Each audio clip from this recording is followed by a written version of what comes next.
Welcome to Cyber Bytes, your weekly dose in the latest in cybersecurity news. I'm your host, Edwin Kwan, and this week we're looking at a clear shift in how software is built, secured, and increasingly how it's attacked. There's a common thread across all of today's stories. Automation has scaled both sides of the equation, and the human layer is now the bottleneck. Whether it's NPM introducing manual approval steps or AI models uncovering vulnerabilities faster than teams can fix them, the industry is being forced to rethink where trust, speed, and control actually sits.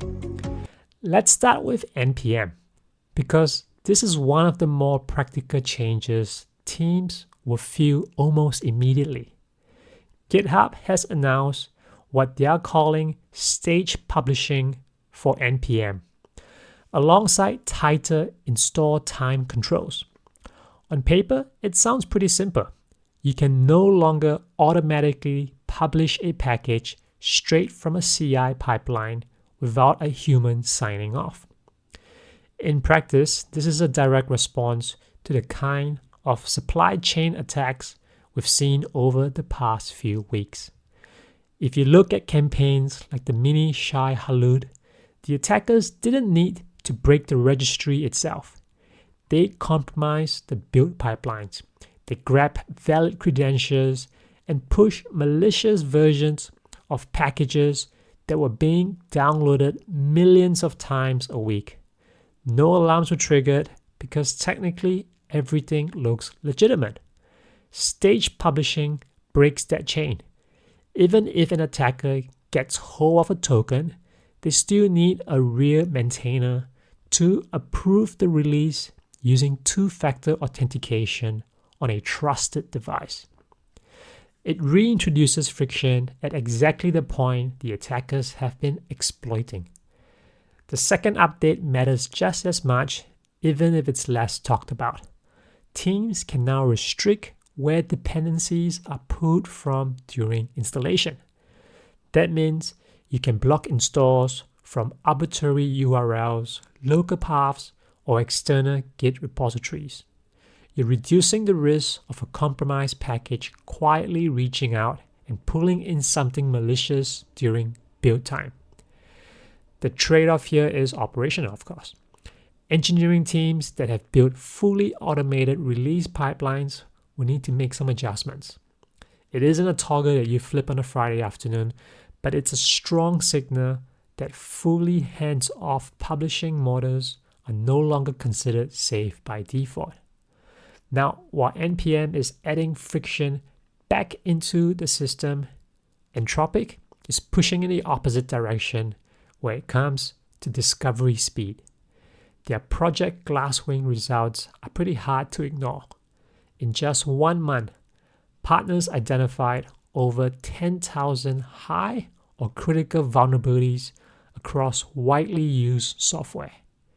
Cloudflare alone reported 2,000 vulnerabilities in their system, with 400 rated high or critical.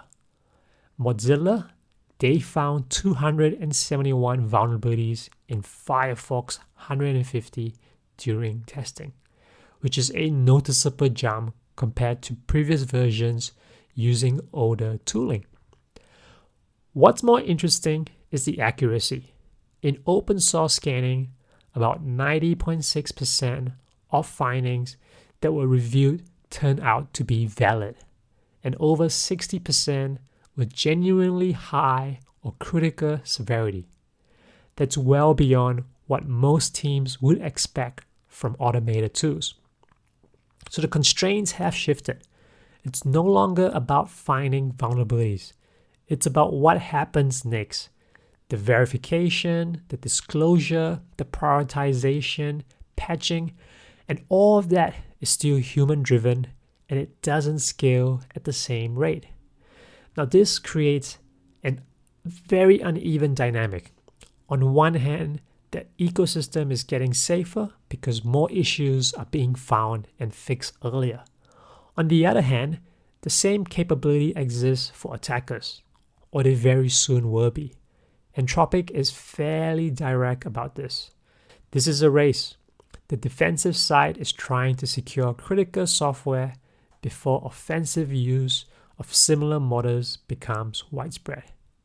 And that brings us to the third story, which is really the logical extension of this trend.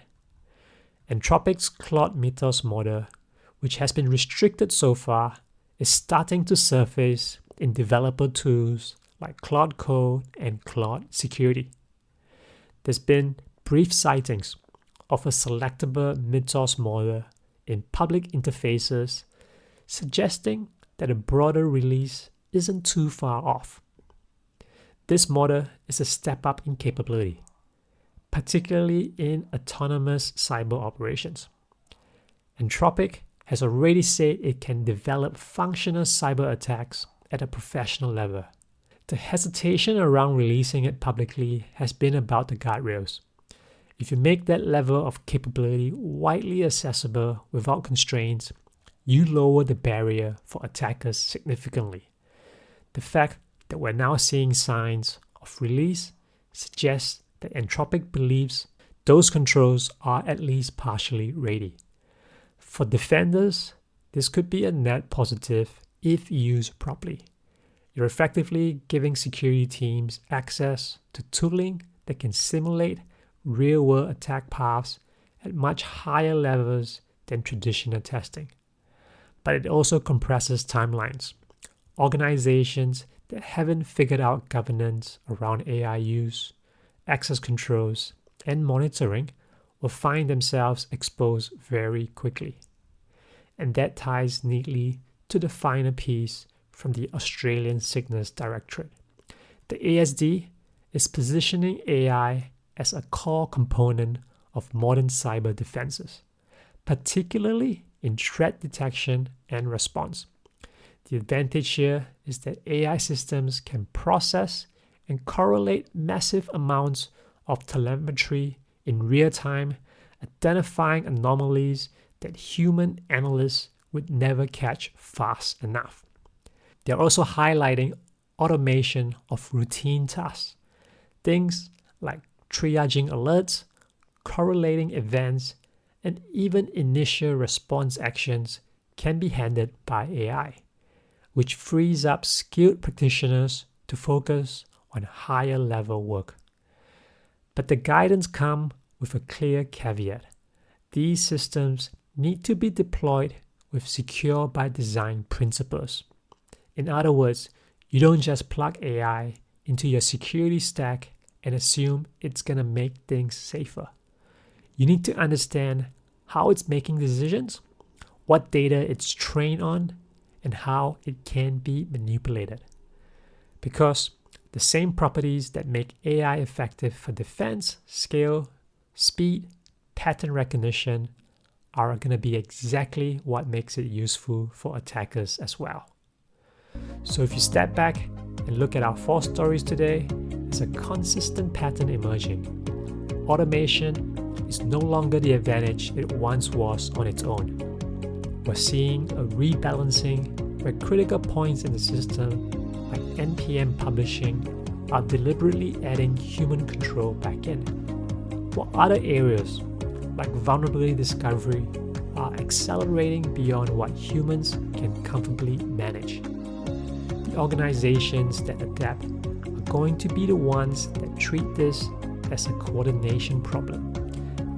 It's about where you place human decision points, how you scale response processes, and how quickly you can absorb and act on the output of increasingly capable AI systems.